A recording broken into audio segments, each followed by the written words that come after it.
Basile, Oui. je veux pas m'éterniser ici, t'inquiète pas. Hein. Je suis désolée de pas avoir pris de nouvelles, mais j'ai enchaîné les expéditions, j'étais jamais vraiment là.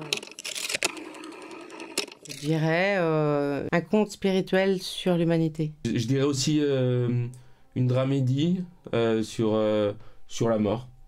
Mais en le disant comme ça, on a l'impression que c'est un peu plombant, mais en même temps, c'est aussi une comédie sur la mort, voilà. C'est une façon d'aborder ce sujet assez, éloigné des clichés occidentaux. Je joue Colline Morel, qui est une exploratrice polaire, qui revient dans le Jura visiter ses frères, qu'elle n'a pas vus depuis très très longtemps. C'est une nana qui n'a pas vraiment réussi à trouver sa place dans la vie, en fait, qui est un petit peu paumée, qui est toujours à la recherche de quelque chose. Elle ne sait pas vraiment quoi. J'ai l'impression que c'est un peu une recherche de sens. Et elle vit beaucoup d'empêchements avec ses frères qu'elle aime énormément. Je n'imaginais pas vraiment quelqu'un d'autre que Blanche, parce que je pressentais ça en étant spectateur de ces spectacles et des films dans lesquels elle a pu jouer. Cette capacité à faire rire et à avoir en même temps au fond d'elle une mélancolie qui était indispensable au personnage,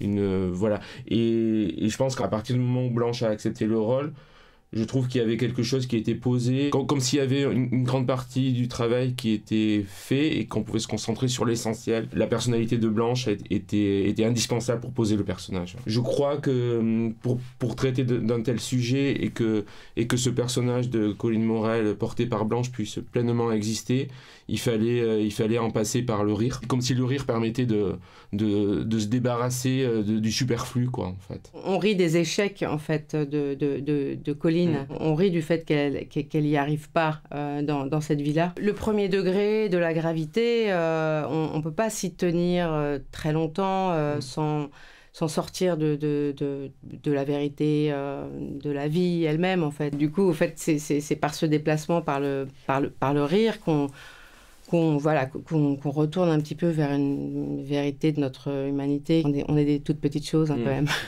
Si on s'enferme dans quelque chose d'un ton, que ce soit le rire absolu ou le drame absolu, je trouve qu'on est forcément sur la mauvaise piste, quoi. Un film, c'est un corps vivant, quoi, en fait, et que je le pense comme ça, en fait. Je le pense avec des ruptures, des directions qui changent en cours de route, et j'adore construire des scénarios comme ça. Je dis souvent que ce film est sur un fil, et j'en ai une extrême conscience de ça, en fait. C'est-à-dire que je m'attends absolument à ce que des gens n'adhèrent pas. C'est toujours un peu pareil, hein. Le film, il est vraiment fini quand on le voit dans une salle pleine, et on a conscience on apprend encore des choses sur le film.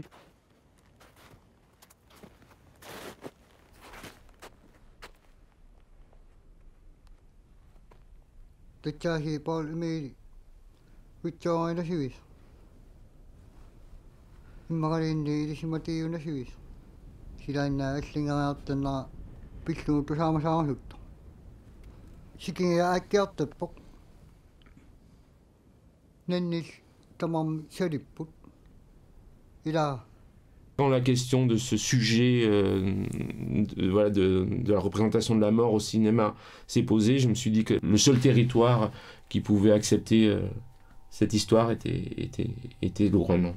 Et moi j'aime bien cette idée presque que, enfin, j'ai cette impression que le film c'est ça, c'est dans le Jura, qui est la partie censée être la plus traditionnelle en termes de fiction, il y a du documentaire qui parasite cette partie-là, et inversement, dans la partie Groenland, qui est presque plus documentaire, il y a de la magie et donc de la fiction au sens le plus noble du terme qui contamine le documentaire. Et sauf que j'ai perdu mon père à 25 ans quand il avait 60 ans, c'est d'un cancer des poumons. Entre le moment de l'annonce et sa mort, il s'est passé 9 mois.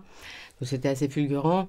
Et j'ai toujours eu l'impression qu'on nous a vraiment confisqué notre père mourant, quoi, la médecine moderne, voilà, avec tout ce qu'elle a apporté de bien, hein, bien sûr. Mais sur la question de la fin de vie, je nourris encore aujourd'hui des regrets immenses de ne pas avoir pu avoir des discussions profondes avec mon père pendant la période de maladie. Et surtout, je sais que mon père n'est pas du tout parti apaisé, absolument pas. Dans le film, voilà, c'est cette possibilité enfin de voir ça autrement, à travers une culture qui a su garder en fait la mort au centre de la conception de l'humain lui-même, en fait.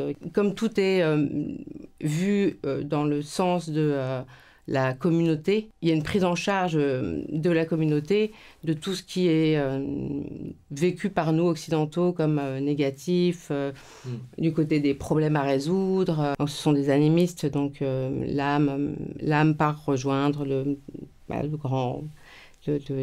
toutes les autres âmes. Le premier enfant qui naît après une mort porte le nom de celui qui vient de mourir. Il y a une espèce de transmission permanente. Je pense que voilà, sur notre rapport à la maladie et à la perte, on a beaucoup à apprendre dans des sociétés qui ont conservé leur intégrité là-dessus.